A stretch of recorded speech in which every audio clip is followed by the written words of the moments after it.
நம்ம கண்கள் முடி ஜெபிக்கலாம். பரலோக பிதாவே, உம்மை துதிக்கிறேன், உம்மை ஸ்தோத்திரிக்கிறேன், உம்மை வாழ்த்தி வணங்கி போற்றி புகழுகிறேன். இந்த நாளுக்காக உமக்கு நன்றி செலுத்துகிறோம். இந்த நாளிலே தேவ ஆவியானவர் எங்களோடு கூட பேசுங்க. நாங்கள் அதை கேட்கிறோம். அடியனை மறைத்து ஆவியானவர் வெளிப்படும்படியாய் உடைய கருத்தில் அர்ப்பணித்து இயேசு மூலம் ஜெபிக்கிறேன். எங்கள் ஜீவன் நல்ல பிதாவே, ஆமென். அல்லேலூயா. எல்லாம் சந்தோஷமா இருக்கீங்களா? பார்த்தா அப்படி தெரியலையே. அல்லேலூயா. கிறிஸ்தவர்கள் முதலாவது புரிந்து கொள்ள வேண்டிய விஷயம் என்னன்னா,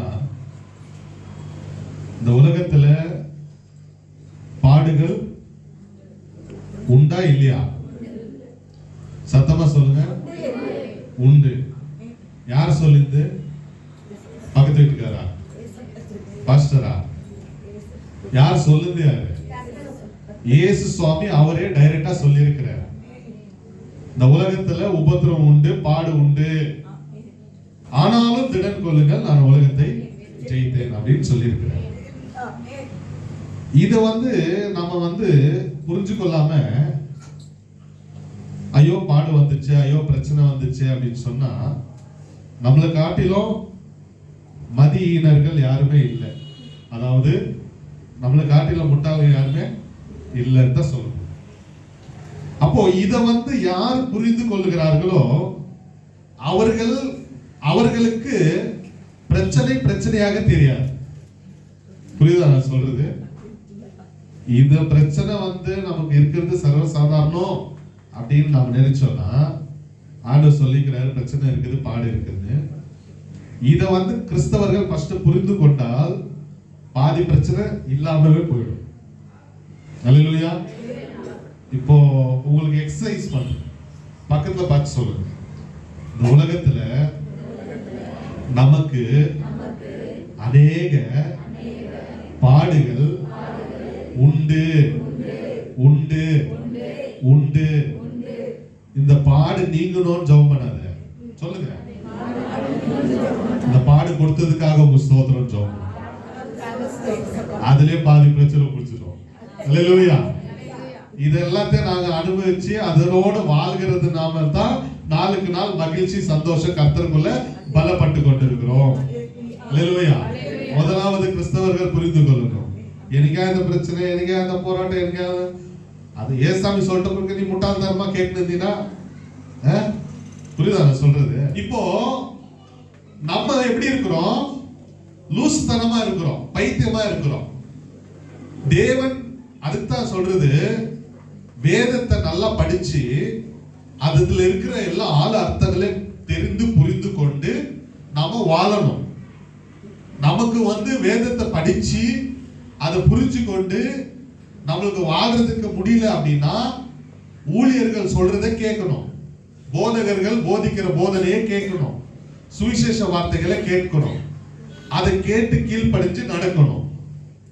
எதற்காக ஊழியர்கள் ஊழியத்தை வசனத்தை போதிக்கிறார்கள் என்று சொன்னால், நம்முடைய ஆவிக்குரிய வாழ்க்கை பலப்பட வேண்டும், நாம் பரலோகத்துக்கு போக வேண்டும். இதுதான் நம்முடைய நோக்கம். என்ன நோக்கம்? பரலோகத்துக்கு போகணுன்ற நோக்கம் தான். மற்றது எல்லாமே இந்த உலகத்துக்கு தேவையான அத்தியாவசிய பொருள் தான்.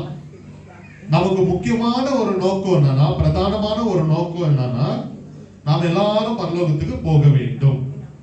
அந்த பரலோகத்துக்கு போகணும்னா சர்வசாதாரணமா போக முடியாது. அநேக பாடுகள் வழியாய், பிரயாசத்தின் வழியாய், அநேக பிரச்சனைகள் வழியா தான் நம்ம வர முடியுமே தவிர ரொம்ப ஈஸியா எல்லாம் நம்ம பரலோகத்துக்கு போயிட முடியாது. அல்லேலூயா. ஒரு வீடு கட்டிப்பாரு, ஒரு கல்யாணம் பண்ணிப்பாருன்னு பெரியவங்க சொல்லுவாங்க. அது வீடு கட்டினவங்களுக்கும் அந்த கல்யாணம் பண்ணி வச்சவங்க தான் தெரியும் அதனுடைய இருக்கிற பிரச்சனைகள், எவ்வளவு கஷ்டம் என்ன, அதுதான் அவங்களுக்கு தான் தெரியும்.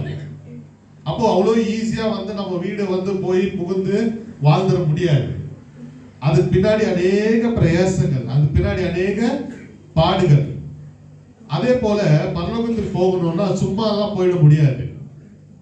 அநேக பாடுகள் வழியா, பிரச்சனை வழியா, பலவீனத்தின் வழியா, வியாதி வழியா தான் நம்ம போகணும். அல்லேலூயா. ஃபர்ஸ்ட் அதை நம்ம புரிஞ்சுக்கிட்டோம்னா நம்ம வாழ்க்கையில் இருக்கிற பாதி பிரச்சனைகள் முடிந்து விடும். அல்லேலூயா. இன்னைக்கு நாம என்ன பார்க்க போறோம்னா, நம்ம வருஷம் நம்ம என்ன எதிர்பார்ப்போம் சொல்லுங்க பார்க்கலாம். என்ன எதிர்பார்ப்போம்? வாக்குத்தத்தம் எதிர்பார்ப்போம். நம்ம வேலை செய்யற இடத்துல என்ன எதிர்பார்க்கிறோம்? இன்கிரிமெண்ட் எதிர்பார்க்கிறோம். என்ன எதிர்பார்க்கிறோம்? இன்கிரிமெண்ட். எனக்கு கூட இந்த மாசம் இன்கிரிமெண்ட் வந்துச்சு, சம்பள உயர்வு. அல்லேலூயா. அதே போல நான் என்ன சொல்ல வரேன்னா, ஆவிக்குரிய வாழ்க்கையில இன்கிரிமெண்ட் வரணும். அல்லேலூயா. அத பத்தி யாருன்னா கேக்குறோமா? சொல்லுங்க. நான் கேட்டேன், ஆவிக்குரிய வாழ்க்கையில ஆண்டவரே எனக்கு கொஞ்சம் இன்கிரிமெண்ட் பண்ணுங்க அப்படின்னு கேட்டேன். பரவாயில்ல, ஒரே ஒரு சகோதரி மட்டும் கேட்டிருக்காங்க. நீங்களே கேட்டீங்களா? 2 பேர் கேட்டிருக்கிறாங்க. மாமியாரும் மருமகளுக்கு 2 பேர் கேட்டிருக்கிறாங்க. அல்லேலூயா. அப்போ ஆவிக்குரிய வாழ்க்கையில நமக்கு என்ன வேணும்? இன்கிரிமெண்ட் வேணும். இந்த உலகத்துல இருக்கிற காரியங்கள் எல்லாம் இன்கிரிமெண்ட் எல்லாம் அது ஒரு பக்கம் இருக்கட்டும். ஆவிக்குரிய வாழ்க்கையில நமக்கு என்ன வேணும்? வருஷம் வருஷம் நாளுக்கு நாள் நமக்கு இன்கிரிமெண்ட் வளரணும்.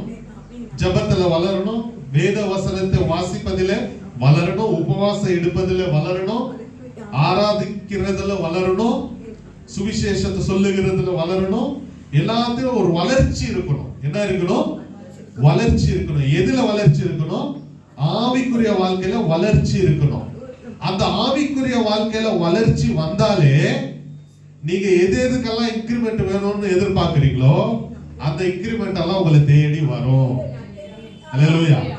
முதலாவது இயேசு வாழ்க்கையில இருக்கணும், அதுக்கப்புறம் மற்றதெல்லாம் உங்களுக்கு வரும். வாசிக்க அப்போஸ்தலர் நடவடிக்கை 6ஆம் அதிகாரம் 4வது வசனம். Acts of Apostle chapter 6 verse 4. அப்போஸ்தலர் 6:4. நாங்களோ ஜெபம் பண்ணுவதிலும் தேவ வசனத்தை போதிக்கிற ஊழியத்திலும் இடைவிடாமல் தரித்திருப்போம். அல்லேலூயா. எதுல அவங்க தரித்திருக்கிறாங்க? ஜெபம் பண்ணுவதிலும் தேவனுடைய வார்த்தையை பிரசங்கிக்கிறதிலும் போதிக்கிறதிலும் போதிக்கிற ஊழியத்திலும் அவர்கள் இடைவிடாமல் தரித்திருக்கிறார்கள். அல்லேலூயா. நம்மளால இடைவிடாமல் ஜெபிக்க முடியுமா? கேப் விடாம போதிக்க முடியுமா? அல்லேலூயா.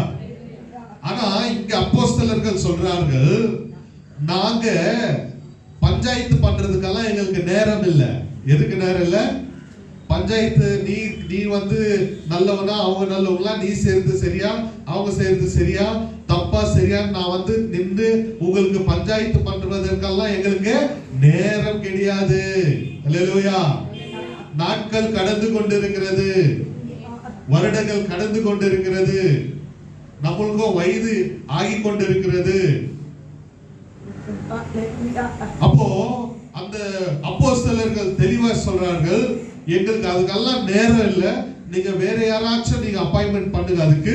ஆனால் நாங்களோ இடைவிடாமல் ஜெபத்திலும் போதனையிலும் நாங்கள் தரித்திருப்போம். அல்லேலூயா.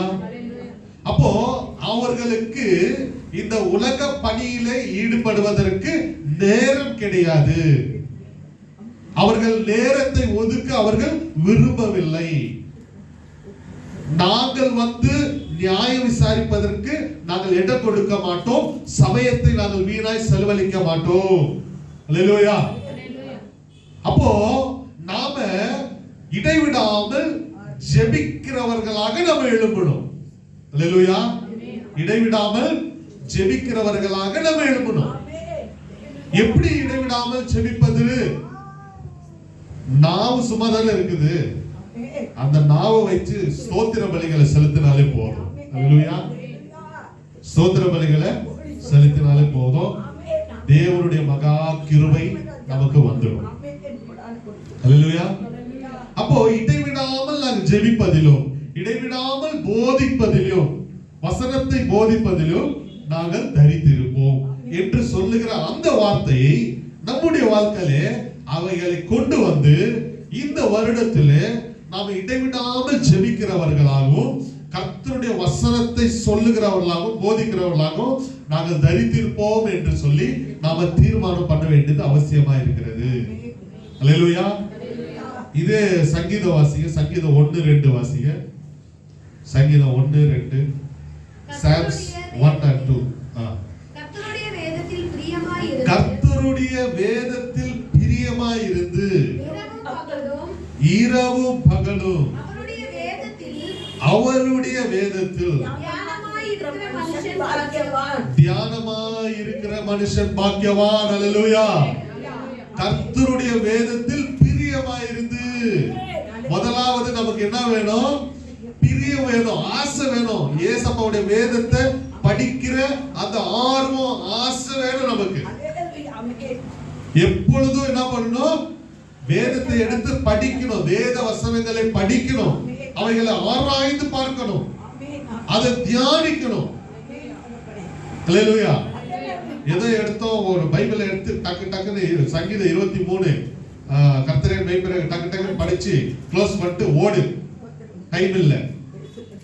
சங்கீதம் 91 எடு, வாசி, ஓடு. அல்லேலூயா. இதெல்லாம் கடமை. தேவன் அதாவது கடமை தேவன் விரும்புறது இல்ல. அவர் என்ன? பிரியத்தை விரும்புகிறார். எதை விரும்புகிறார்?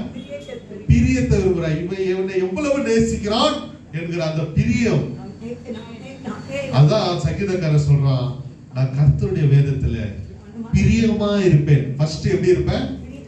பிரியமா இருப்பேன். அந்த பிரியம், அந்த பாசம், அந்த அன்பு நமக்குள்ள வந்தாதான் அதை இரவு பகலும் தியானிக்க முடியும். இல்லையா? நம்ம எது மேல ரொம்ப ஆசைப்படுறோம் அது கூடவே இருக்கணும்னு நம்ம நினைப்போம் இல்லையா? அதுதான் நம்ம எது மேல ஆசைப்படணும்? வேத புத்தகத்தின் மேல் ஆசைப்படணும். அல்லேலூயா.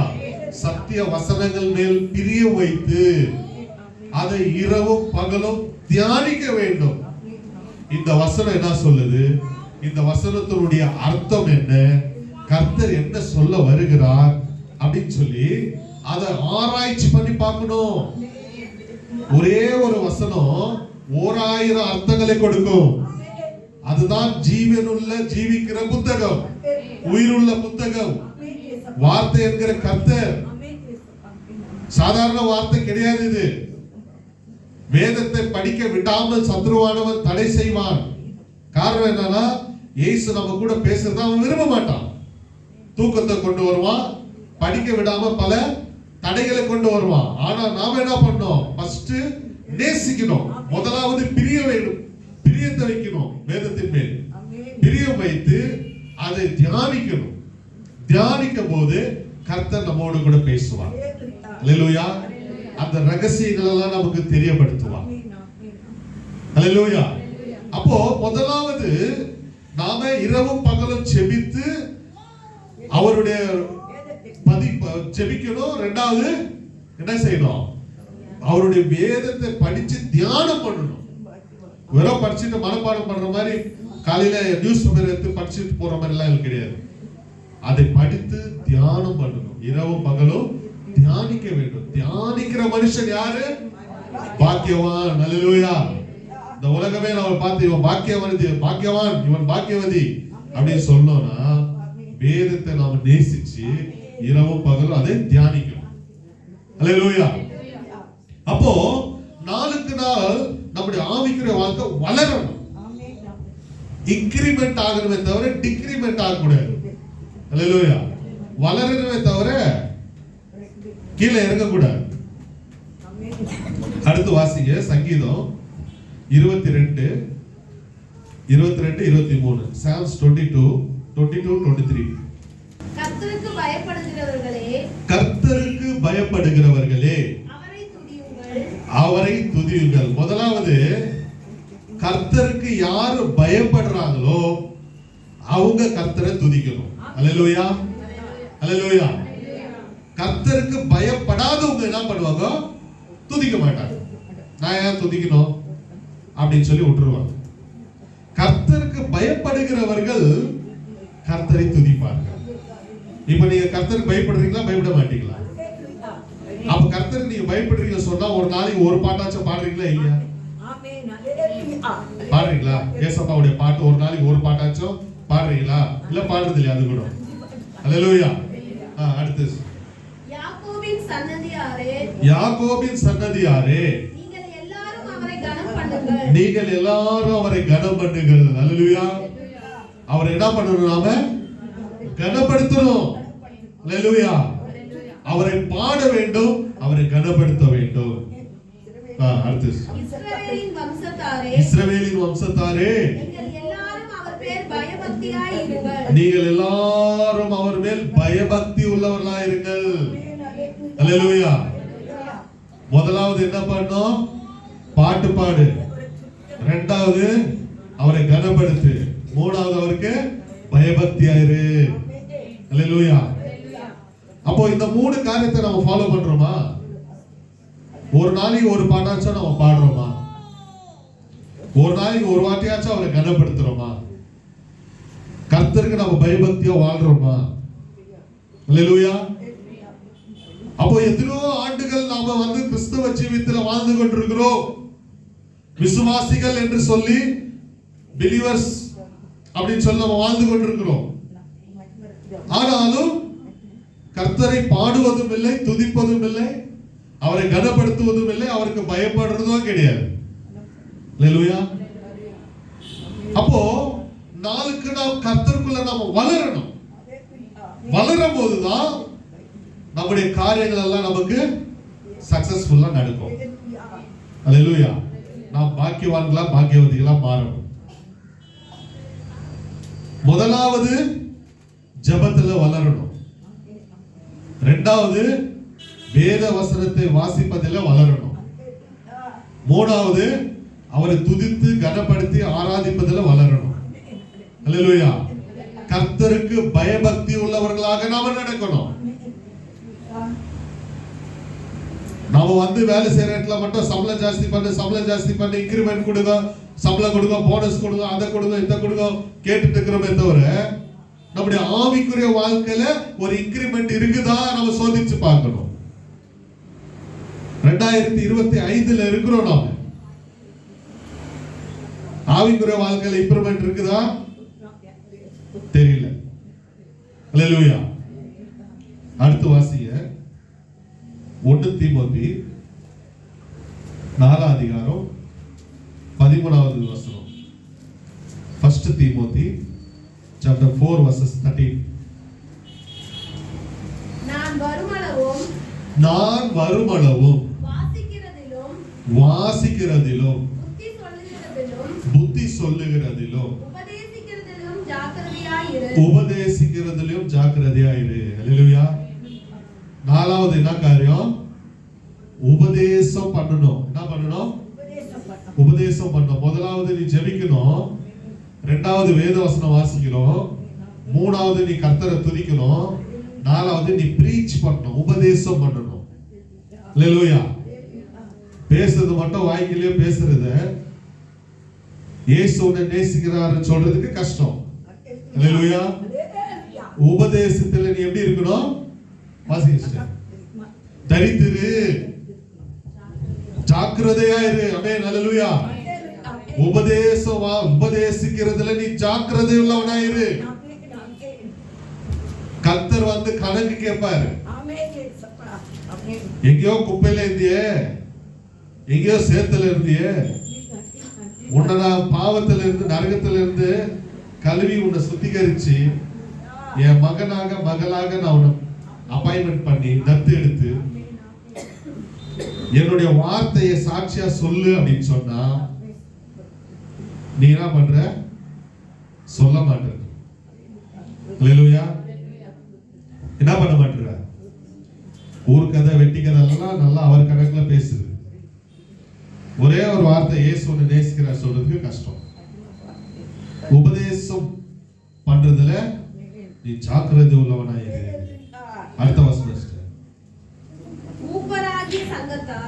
மூப்பராகிய சங்கத்தார்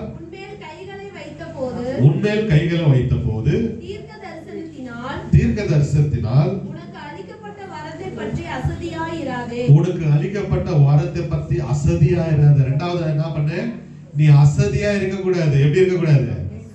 சோம்பேறித்தனமா இருக்க கூடாது, அசதியா இருக்க கூடாது. தேவன் உனக்கு கொடுத்திருக்கிற வரத்தை நீ செயல்பாட்டுக்கு கொண்டு வர வேண்டும். எனக்கு வரல ஒன்றை கொடுக்கலையே, கேட்டு வாங்கிக்கோ. இவ்வளவு வருஷம் என்ன பண்ணிருந்த? அல்லேலூயா. ஓனர்ட்ட போயிட்டு எவ்வளவு வருஷம் நான் வேலை செய்யறேன், சம்பளமே கொடுக்க மாட்டேன், கொடுக்குறீங்களா, நான் இப்ப வேற இடத்துக்கு போட்டா அப்படின்னு நம்ம கேட்கிறோமா இல்லையா? அல்லேலூயா. அப்ப ஏசப்பா கிட்ட சொல்லணும், வரங்களை கொடுங்க ஆண்டவரே, உமக்காக நான் செயல்படுவேன். அல்லேலூயா. ஆவிக்குரிய வாழ்க்கையில ஒரு இன்கிரிமெண்ட், ஒரு உயர்வு, வரங்களை வாங்கி அவைகளை செயல்படுத்த வேண்டும். அடுத்து நீ தேறுகிறது யாவருக்கும் விளங்கும்படி, நீ தேறுகிறது யாவருக்கும் விளங்கும்படி, நீ வளருகிறது, நீ தேறுகிறது எல்லாருக்கும் தெரிகிறபடி, இவைகளையே சிந்தித்துக் கொண்டு, இவைகளையே சிந்தித்துக் கொண்டு இவைகளிலே நிலைத்திரு. அல்லேலூயா. கர்த்தரை நான் பாடணும், துதிக்கணும், ஜெபிக்கணும், கனப்படுத்தணும், பயபக்தியா இருக்கணும், அவருடைய உபதேசத்தை சொல்லணும். இதுலயே நாம யோசிச்சுட்டு இருக்கிறோமே தவிர வேற எல்லாத்தையுமே யோசித்து யோசித்து யோசித்து பேஷண்ட் ஆயிடக்கூடாது. என்ன ஆயிடக்கூடாது? பேஷண்ட் ஆகி ஏன் சுகர் வச்சு டென்ஷன் ஜாஸ்தி இருக்குது, அதனால தான் சுகர் வருது. ஏன் டென்ஷன் ஜாஸ்தி தெரியல. டென்ஷன் ஏன் வருது? டென்ஷன் ஆவறதுனால டென்ஷன் வருது. அல்லேலூயா. நீ எப்படி இருக்கணும் வேதம் சொல்லுகிறது? நீ இதுல தியானம் உள்ளவனாயிரு. அதை பற்றி மட்டும் தான் நீ யோசிக்கணுமே தவிர மற்ற காரியத்தெல்லாம் நீ யோசிக்கணும். அல்லேலூயா. எப்படி சம்பாதிக்கணும், எப்படி என்னத்த பண்ணணும், ஏது பண்ணணும், அதெல்லாம் ஒரு பக்கம் இருக்கட்டும். நீ முதலாவது ஆவிக்குரிய வாழ்க்கையில நீ இம்ப்ரூவ்மெண்ட் ஆகும். ஆவிக்குரிய வாழ்க்கையில நீ இன்கிரிமெண்ட் ஆகும். அல்லேலூயா. இவைகளே நீ தியானித்து சிந்தித்து நீ தேறுகிறதை, எதை? நீ தேறுகிறதை ஜனங்கள் பார்க்கும்படி இவைகளிலே நீ நிலைத்திரு. அல்லேலூயா. அடுத்த வாசி. உன்னை குறித்தும் உபதேசத்தை குறித்தும் எச்சரிக்கையாயிரு. உபதேசத்தை குறித்தும் எச்சரிக்கையாயிரு. இவைகளில் நிலை கொண்டிரு. இவைகளில் நிலை கொண்டிரு. இப்படி செய்வாயானால் உன்னையும் உன்னுடைய உபதேசத்தை கேட்கிறவர்களையும் ரட்சித்துக் கொள்வாய். அல்லேலூயா. நீ இதெல்லாம் செய்யறதுனால நீ உன்னையும் ரட்சித்துக் கொள்கிற, உபதேசத்தை கேட்கிறவர்களும் நீ ரட்சிக்கிற. அல்லேலூயா. எவ்வளவு பேர் ஒரு பாக்கியம் பார்த்தீங்களா? என்னையும் நான் ரட்சிக்கிறேன், என்னோட உபதேசத்தை கேட்கிறவங்கள நான் ரட்சிப்புல நினைச்சேன். அதனால இதுல நீ எப்படி இருக்கு? நிலைத்திரு. இப்போ நாம சுவிசேஷம் சொல்றது, ஊழியம் செய்யறது பாஸ்டருடைய வேலை. யாரோட வேலை? அதெல்லாம் அழைப்பு இருக்கணும், அழைக்கணும், பைபிள் படிக்கணும், பைபிள் காலேஜ்ல படிக்கணும், பிடிஎஸ் எல்லாம் படிக்கணும், வாங்கி அப்பாயின்மெண்ட் எல்லாம் ஆகி ஒரு சர்ச் எடுத்து அதுக்கப்புறம் தான் அதெல்லாம் சரி. அதெல்லாம் நம்ம வேலை கிடையாது. அல்லேலூயா. அதெல்லாம் நம்ம வேலை கிடையாது. வாசிங்க 1 கொரிந்தியர் 9:16. 1 கொரிந்தியர் chapter 9 verses 16. சுவிசேஷத்தை நான் பிரசங்கித்து வந்தோம். சுவிசேஷத்தை நான் பிரசங்கித்து வந்தோம். மேன்மை பாராட்ட எனக்கு இடமில்லை. மேன்மை பாராட்ட எனக்கு இடமில்லை. அது என் மேல் விழுந்த கடமையாய் இருக்கிறது. அது என் மேல் விழுந்த கடமையாய் இருக்கிறது. எல்லாம் மேல பாருங்க, மேல பாருங்க, பக்கத்துல பாருங்க. சுவிசேஷம் சொல்றது என் மேல விழுந்த கடமை.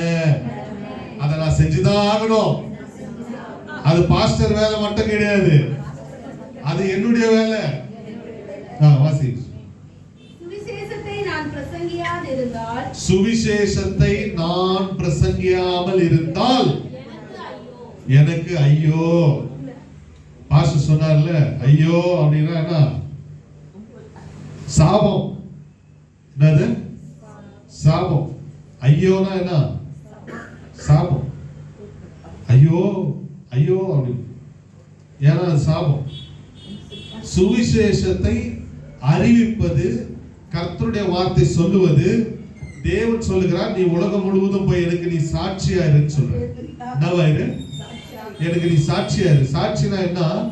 தேவன் என் வாழ்க்கையில செய்த அற்புதத்தை நீ சாட்சியா சொல்லும் போது அது பிறருக்கு ஆசீர்வாதமாய் மாறி அவர்கள் அதை இயேசுவை நம்பி அவர்களும் சாட்சியாக எழுப்புவார்கள். அல்லேலூயா. இப்படிதான் சுவிசேஷம் பரவும், இப்படிதான் ஊழியம் நடக்கும். அதெல்லாம் அவங்க வேலை, அதெல்லாம் அவங்க பார்த்துக்குவாங்க. அல்லேலூயா. சுவிசேஷம் சொல்றது, ஊழியம் செய்யறது, போதிக்கிறது, அதெல்லாம் என் வேலை கிடையாது. சரி, பரவாயில்ல. போதிக்கிறது, சுவிசேஷம் சொல்றது உங்க வேலை இல்ல, பரவாயில்ல, நான் சொல்றேன். அல்லேலூயா. நான் சொல்றது புரியுதா உங்களுக்கு? சுவிசேஷம் நீங்க சொல்லலனா, நீங்க போதிக்கல, ஊழியம் செய்யல, சுவிசேஷம் சொல்லலனா பரவாயில்ல, நான் சொல்றேன். அதுக்கு பதிலா என்ன பண்ணணும்? நீங்க ஜெபம் பண்ணணும். அப்புறம் முக்கியமானது சொல்ல மறந்துட்டீங்க, சொல்லுங்க பார்க்கலாம். அதுக்கு பதிலா என்ன பண்ணணும்? சரி சரி, கரெக்டா சொல்லுங்க பார்க்கலாம். சரி, நானே சொல்றேன். காசு கொடுக்கணும். என்ன கொடுக்கணும்? நீ ஊழியம் செய்யாத, ஆனா காசை கொடு. அந்த காசை வாங்கி போய் நான் ஊழியம் செய்யறேன். அல்லேலூயா. ஒண்ணு நீ ஊழியம் செய்ய, இல்ல ஊழியத்துக்கு நீ சப்போர்ட் பண்ணு. புரியுதா உங்களுக்கு? வாசிங்க 1 சாமுவேல் 30 அதிகாரம் 24வது வசனம். 1 சாமுவேல் chapter 30 verses 24. இந்த காரியத்தில் உங்கள் சொற்கேட்க யார் சம்மதிப்பான்? உங்கள் சொற்கேட்க யார் சம்மதிப்பான்? யுத்தத்திற்கு போனவர்களின் பங்கு எவ்வளவோ. நல்லா கவனிங்க சிஸ்டர், படிக்கட்டும். நீங்க எல்லாம் மேல பாருங்க. யுத்தத்திற்கு போனவர்கள் பங்கு எவ்வளவோ, அவர்களுடைய பங்கு எவ்வளவோ அவ்வளவு வஸ்துகள் அண்டையில், அவ்வளவு வஸ்துகள் அண்டையில், ரஸ்துக்கள் அண்டையில் இருந்தவர்களுக்கும் பங்கு வீதம் கிடைக்க வேண்டும். பங்கு வீதம் கிடைக்க வேண்டும். அல்லேலூயா. நான் சொல்றது உங்களுக்கு புரியலன்னு நினைக்கிறேன். யுத்தத்துக்கு போனவங்களுக்கு எவ்வளவு பங்கு கொடுக்கணுமோ, அந்த யுத்தத்துக்கு அனுப்புனாங்க பாத்தீங்களா, அவங்களுக்கும் அதே பங்கு தான் கொடுக்கணும். உங்களுக்கு புரியுதா? இன்னும் தெளிவா சொல்றேன். சுவிசேஷம் சொல்லுகிறவர்களுக்கு தேவன் எவ்வளவு பங்கு கொடுக்கிறாரோ அதே பங்கை சுவிசேஷத்திற்காக கொடுக்கிறவர்களுக்கும் கொடுப்பார். அல்லேலூயா. புரிஞ்சுச்சா உங்களுக்கு? நீ ஊழியம் செய்தாலும் அதே ரிவார்டு தான், அதே உங்களுக்கு ஆசீர்வாதம் தான். நீ ஊழியத்துக்கு சப்போர்ட் பண்ணினா, பணம் கொடுத்தினா, காரியம் கொடுத்தினாலும் அதே பங்கு தான் தேவன் உனக்கு கொடுப்பார், அதே ஆசீர்வாதத்தை தான் தேவன் உனக்கு கொடுப்பார். ஒண்ணு நீ ஊழியத்தை செய்ய, இல்லனா ஊழியத்துக்கு நீ அனுப்பு. அல்லேலூயா. உன்னுடைய சார்பா மிஷனரிய தாங்கு. உன் குடும்பத்தின் சார்பா மிஷனரிகளுக்கு கொடு. உன் குடும்பத்தின் சார்பா கிராம ஊழியம் செய்யறவங்களுக்கு கொடு, சுவிசேஷ ஊழியர்களுக்கு கொடு, சபைக்கு கொடு, ஊழியர்களுக்கு கொடு. அதான் தசமமா கொடுக்கிறேன். வேற என்ன? இது வேற எக்ஸ்ட்ரா. அல்லேலூயா. வெறும் பிரியாணியை மட்டும் சாப்பிட்டு வாழ்ந்துட முடியுமா? இருக்கும் அண்ணா சாப்பாடு, தயிர் சாப்பாடு, ரச சாப்பாடு எல்லாத்தையும் சாப்பிடணும். வெறும் தசமமாக மட்டும் போதாது. ஸ்தோத்திர காணிக்க, மிஷனரி காணிக்க, அது இதுன்னு எல்லாம் பிரிச்சு கொடுத்தாதான், 4 பிரிச்சு கொடுத்தாதான் 4 பக்கத்துல இருந்து வரும். தசமபாகத்தை பிரிச்சிடாதீங்க, தசமபாகத்தை பிரிச்சு குத்துறாதீங்க. தசமபாகத்தை கொடுத்தாதான் தசமபாகம், இல்லனா அது நசமபாகம். நான் சொல்றது நல்லா புரிஞ்சுக்கோங்க. 10% குத்தா தான் தசமபாகம், 9% குத்தா நசமபாகம், 8% குத்தா எசமபாகம், 7% குத்தா